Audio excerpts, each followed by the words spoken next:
Salut, vous êtes sur la chaîne Full RC Zone.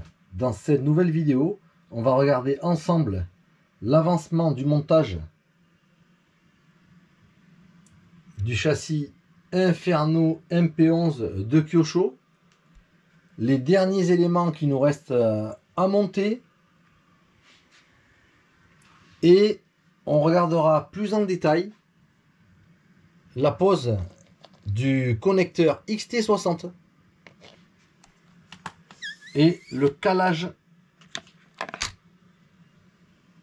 de la cloche avec la couronne.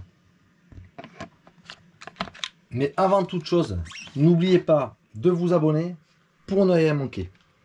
Alors, il nous reste à fixer définitivement le réservoir.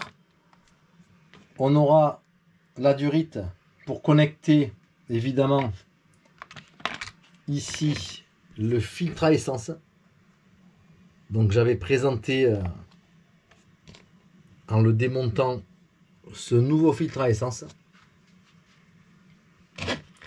Il nous restera également à monter le filtre à air sur le moteur ici à son emplacement.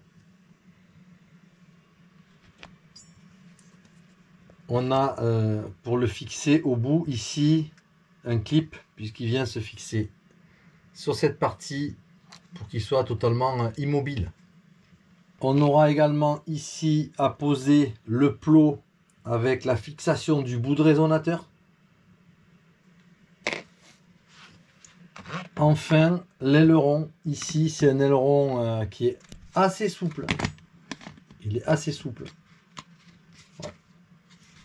Et il a plusieurs positions. Ici, des cales qui viennent se positionner là sur le support pour choisir l'emplacement de l'aileron en position avancée ou en position reculée.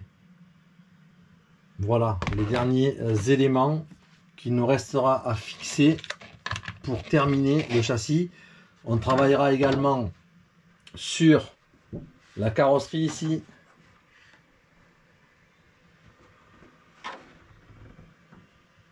Il y a toutes les petites lignes pour la découpe. Donc on suivra la découpe qui est proposée. Et on essaiera de faire un travail. On va se lancer dans l'aéro, donc avec du BT Design liquide de masquage à l'aéro. Voilà, on va essayer de se lancer dans de l'aéro.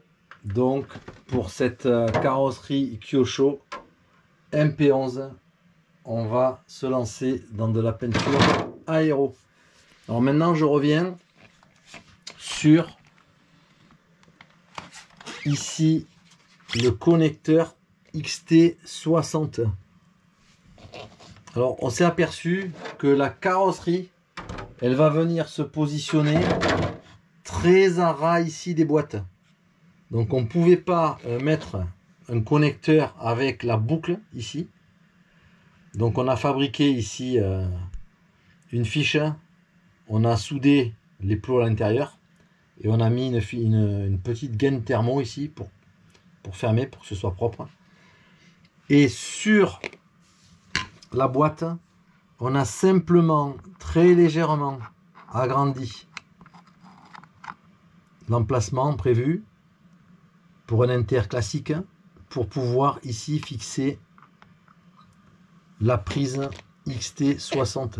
Donc après ça viendra de manière très simple se positionner comme ceci et ça vient très très bas au niveau carrosserie qui vient vraiment plaquer ici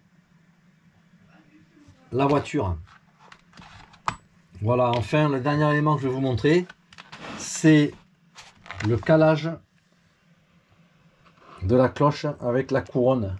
Comme on est en module 0,8,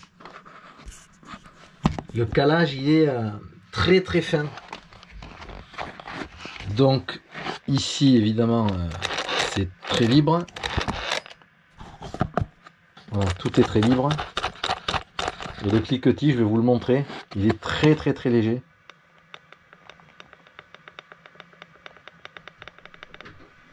Voilà, c'est très très faible. Et c'est un calage qui se fait comme sur les voitures de piste, puisqu'on est en module 0,8. Ça va donner de la progressivité dans les accélérations et ça sera plus doux au niveau du pilotage. Voilà, mais le calage, il est recommandé de le faire de manière précise et très serrée. Alors, il y a un petit clic, mais vraiment très très très réduit. Voilà. Pour les derniers éléments, je vous dis à bientôt pour une prochaine vidéo. Ciao.